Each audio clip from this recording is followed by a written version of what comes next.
भोंदूबाबा ट्रायडंटवरून मंत्र्यांना आदेश द्यायचे, संजय राऊत यांचा धक्कादायक आरोप.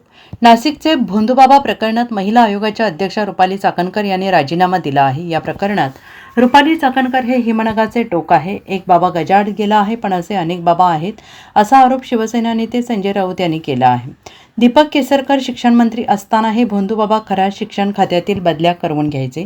फडणवीस यांच्या मंत्रिमंडळातील महत्त्वाचा पोर्टफोलिओ सांभाळणारे 9 मंत्री बाबांचे भक्त आहेत. भोंदूबाबा ट्रायडंटवरून या मंत्र्यांना आदेश द्यायचे, असाही आरोप संजय राऊत यांनी केला. हिंदू धर्मातील या भोंदूगिरी विरोधात बाळासाहेबांनी नेहमीच आवाज उठवला. या हिंदुत्वासाठी बाळासाहेबांची शिवसेना सोडून ते गेले आहेत का, असाही सवाल संजय राऊत यांनी विचारला आहे. बदल्या असतील, बढत्या असतील, त्यात त्या मंत्र्यांच्या माध्यमातून हस्तक्षेप होता. दीपक केसरकर हे शिक्षण मंत्री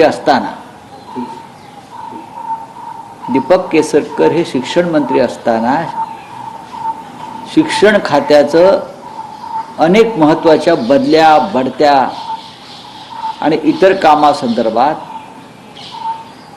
हे बाबा स्वतः लक्ष घालून अनेक अधिकाऱ्यांना बदल्या किंवा बढत्या देण्यास दीपक केसरकरांना भाग पाडत होते.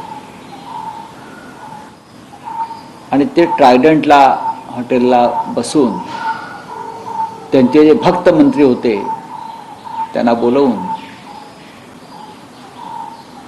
ती कामं सर्व करून घेत होते. म्हणजे शिक्षण खातं हे खरात बाबा चालवायचे.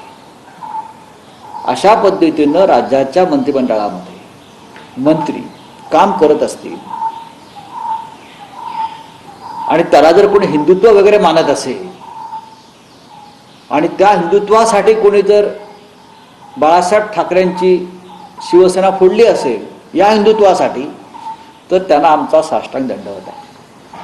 हे त्यांचं हिंदुत्व आहे. काल ज्या प्रकारचं हिंदुत्व आपण बाहेर निघालेलं आहे, हे दीपक केसरकर, शिंदे, विखे पाटील एकतर सगळे बाडगे आहेत. हे काल आलेले आहेत हिंदुत्वाच्या नावानं. विखे पाटील कधी हिंदुत्ववादी झाले, केसरकर कधी झाले हिंदुत्ववादी. पण हे बाबा, महाराज, गोवा, भोंदू, अंधश्रद्धा, बरं काय, रेडेबळी, हे यांचं हिंदुत्व आहे. आणि त्या हिंदुत्वासाठी म्हणजे आम्ही शिवसेना पक्षप्रमुख उद्धव ठाकरे यांनी अशा ढोंगी आणि भोंदू हिंदुत्वाचा पुरस्कार केला नाही, म्हणून त्यांनी हिंदुत्वाच्या मुद्द्यावर शिवसेना सोडली आणि त्यांचं हिंदुत्व काय आहे ते आपण काल पाहिलं. हे भोंदू बाबा यांचं मंत्रिमंडळ चालवतात. असे 9 मंत्री आहेत. असे 9 मंत्री आजही रुपाली चाकणकर हे हिमनगावरचं एक टोक आहे. पण 9 मंत्री त्यांच्या कॅबिनेटमध्ये आहेत देवेंद्र फडणवीस यांच्या आणि महत्त्वाची पोर्टफोलिओ सांभाळत आहेत. Bureau report, SBN Marathi, Mumbai.